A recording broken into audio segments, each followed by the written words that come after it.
Ya. Shalom.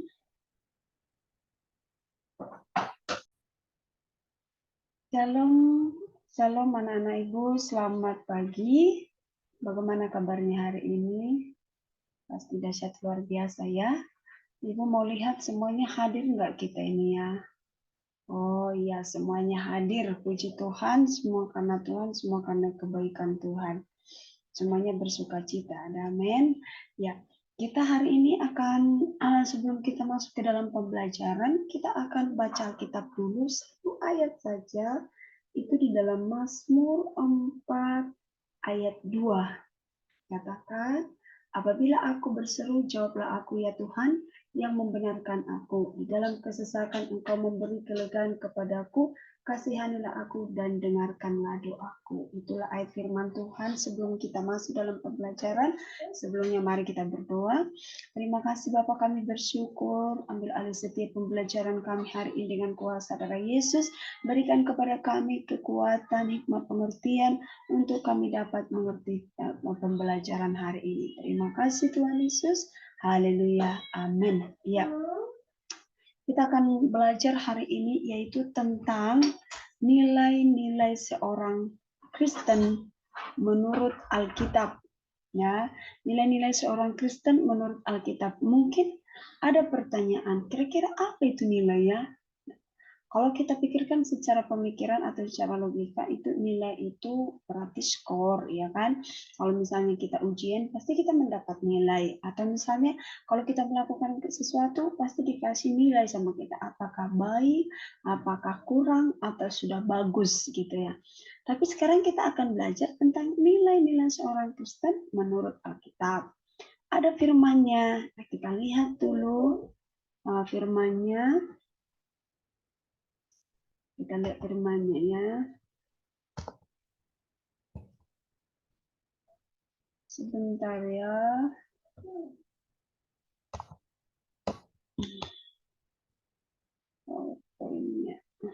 Oke. Firman ada di dalam Galatia 5 ayat 20 sampai 23 bilang, tetapi buah roh ialah kasih, sukacita, dan sejahtera, kesabaran, kemurahan, kebaikan, kesetiaan, kelemah lembutan, penguasaan diri. Tidak ada hukum yang menentang hal-hal itu. Nah, sekarang kita akan belajar tentang nilai-nilai Kristen dalam Alkitab. Itu termasuk dalam Galatia 5 ayat 22 ini. Tapi sebelumnya kita mau melihat dulu nilai itu menurut para ahli atau beberapa orang ya. Itu apa artinya nilai? Dibilang nilai adalah suatu tatanan yang dijadikan menjadi panduan oleh individu, ya kan, untuk menimbang atau memilih gitu. Itu menurut Spengers ya. Yang kedua menurut Horrocks itu nilai itu sebagai suatu yang memungkinkan individu atau kelompok sehingga kelompok itu membuat satu keputusan. Nah, yang ketiga itu yaitu si Anthony. Anthony bilang bahwa nilai itu adalah gagasan yang dimiliki seseorang mengenai apa yang layak, apa yang dikehendaki, dan apa yang baik dan benar. Oke, selanjutnya kita lihat lagi. Nah, kalau dalam bahasa Inggris itu nilai itu adalah apa ini dikatakan value yang diartikan sebagai harga, penghargaan atau taksiran. Jadi artinya bahwa harga atau penghargaan yang melekat pada subjek atau objek yang dimaksud dalam hal ini adalah bisa berupa benda, berupa barang, perbuatan, perilaku, peristiwa lainnya. Jadi berhubungan dengan pembelajaran kita hari ini tentang nilai-nilai Kristiani dalam Alkitab yang termasuk dalam Galatia 5 ayat 22 tadi. Nah, kita perhatikan lagi anak-anak. Ibu akan menjelaskan tentang jadi nilai Kristen itu dikatakan skor bagi mereka yang berlomba atau harga sesuatu barang. Tetapi nilai yang dimaksud dalam pembahasan kita dalam kali ini adalah karakter, ya, karakter, sifat atau perbuatan seseorang supaya mencerminkan seperti karakter Kristus. Ada hal-hal dalam Alkitab yang dilakukan supaya diselamatkan. Nah, nilai ini bukan hanya sebagai simbol atau lambang orang Kristen, tetapi benar-benar harus dilakukan oleh kehidupan orang Kristen. Harus dilakukan oleh anak-anak didik ibu supaya masuk dalam kerajaan Tuhan. Nah, sekarang kita akan masuk tentang nilai-nilai seorang Kristen menurut Alkitab. Itu ada buah roh tadi, seperti yang kita lihat dalam gambar ini kan, ada kasih, sukacita, kebaikan, kesetiaan, kesabaran, kemurahan, damai sejahtera, penguasaan diri, dan kelemah lembutan. Sekarang kita akan belajar satu-satu. Kita akan melihat tentang kasih. Nah, orang-orang melambangkan kasih itu apa? Kasih itu digambarkan dengan love, ya kan? Kasih itu digambarkan dengan love. Kasih itu juga digambarkan dengan tangan biasa orang buat logonya seperti ini. Nah, adik-adik coba anak-anak coba di rumah ya. Nah, dibilang dalam firman ternyata ada 1 Yohanes 8 bilang, barang siapa tidak mengasihi, ia tidak mengenal Tuhan, sebab Tuhan adalah kasih. Jadi ternyata kita harus mengasihi Tuhan supaya kita memiliki kasih. Oke, selanjutnya kita lihat lagi. Hal yang kedua itu adalah yaitu sukacita. Ya, sukacita. Kita lihat hal yang kedua, sukacita. Nah, selanjutnya ada adik-adik, anak-anak ibu, kita akan belajar tentang sukacita. Nah, kalau kita lihat seperti gambar ini kan mereka semua bersukacita. Ternyata ada firman-Nya dalam Matius 19:11, semuanya itu katakan kepadamu supaya sukacitaku ada di dalam kamu dan sukacitamu menjadi penuh. Nah, ternyata itu sangat penting sekali sukacita itu adik-adik, anak-anak. Sehingga kalau kita bersukacita, maka kita akan bisa melakukan apa yang berkenan sama Tuhan. Kita bisa mengerjakan PR kita dengan sukacita, kita bisa membantu orang tua kita dengan sukacita, kalau ada sukacita. Tapi kalau tidak ada sukacita, berarti kita tidak bisa mengerjakan dengan sepenuh hati. Oke. Selanjutnya itu adalah damai sejahtera. Nah, orang yang merindukan damai itu adalah mereka yang suka berdamai, suka memaafkan, suka mengampuni. Ya, seperti yang kita lihat dalam gambar juga ada seorang bapak memeluk kedua anaknya, ya kan? Mereka berdamai, mereka bersukacita. Dalam Yohanes 14 ayat 27 dibilang, damai sejahtera aku tinggalkan bagimu, damai sejahtera aku kuberikan kepadamu. Dan apa yang kuberikan tidak seperti yang diberikan oleh dunia kepadamu. Janganlah gelisah dan gentar hatimu. Nah, ini Tuhan ternyata meninggalkan damai sejahtera juga sebagai kita, supaya kita bisa merasakan damainya Tuhan itu. Bisa kita merasakan seperti apa damai di dalam Tuhan. Pasti beda dengan damai yang ada di dunia ini.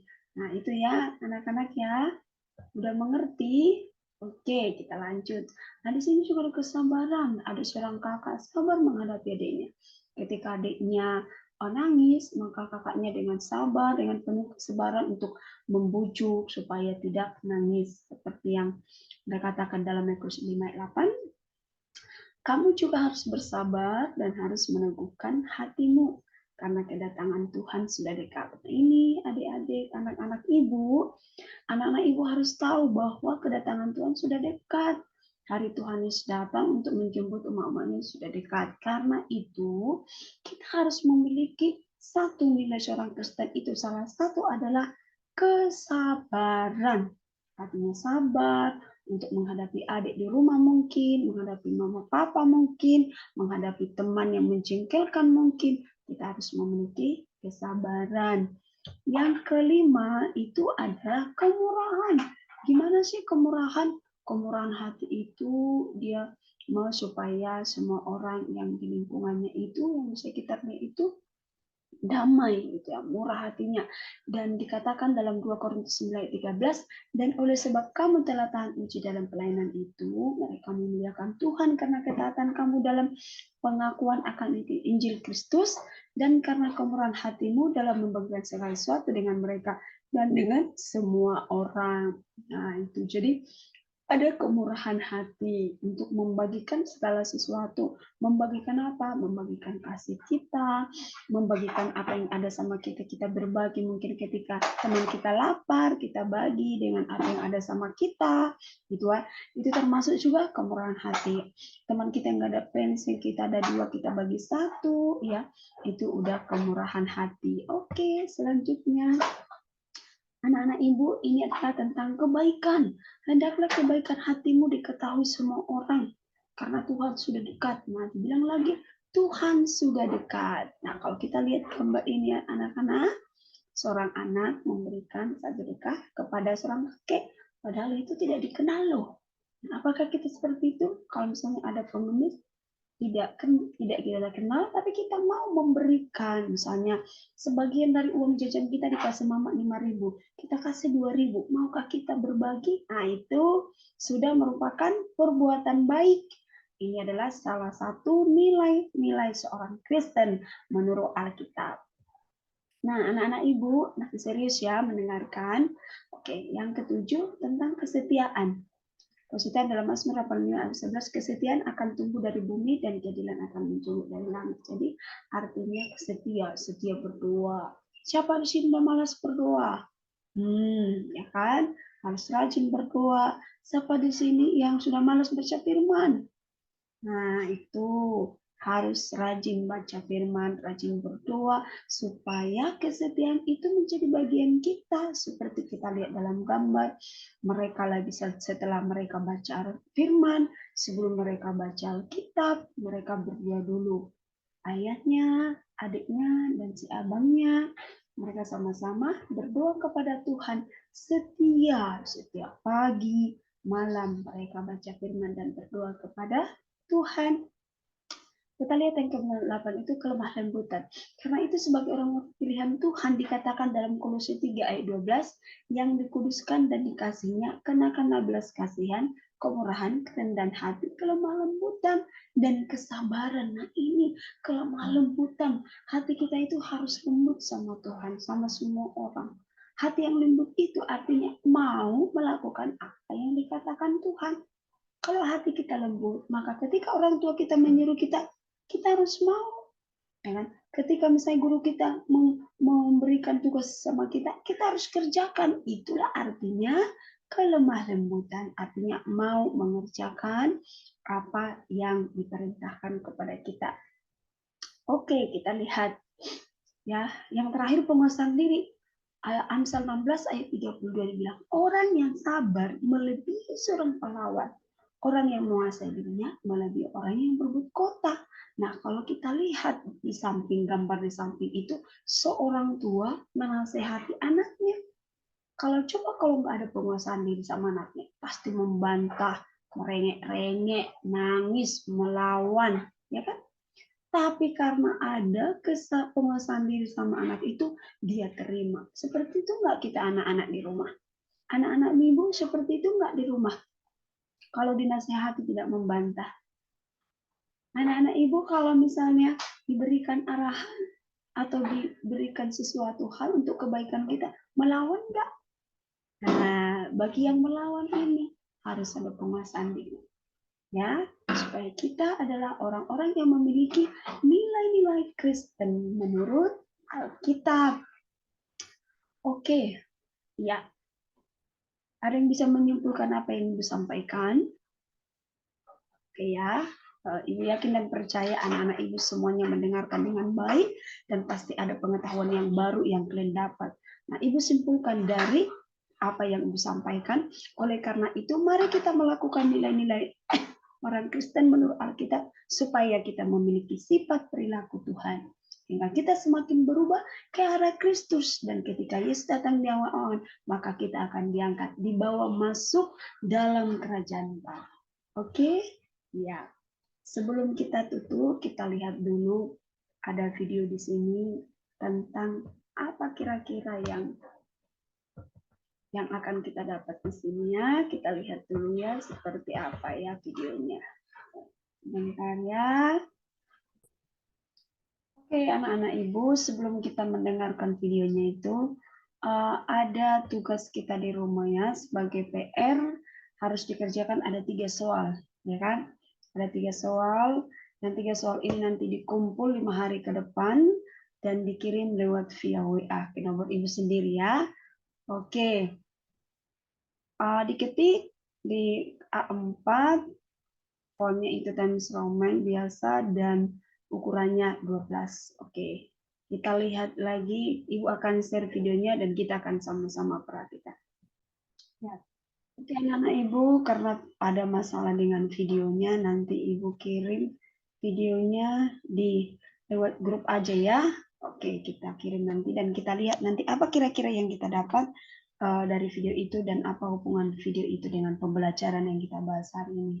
Terima kasih buat anak-anak Ibu yang sudah setia mendengar dan memberkati. Sebelum Ibu tutup, mari kita berdoa. Ibu aja yang buat doa ya. Terima kasih Tuhan Yesus, meteraikan apa yang kami pelajari hari ini dengan kuasa darah Yesus. Berkati kami semua, bahkan sebentar kami mau berpisah. Tuhan memberkati, melindungi kami, dan damai Tuhan kasih Tuhan terus menjadi milik kami.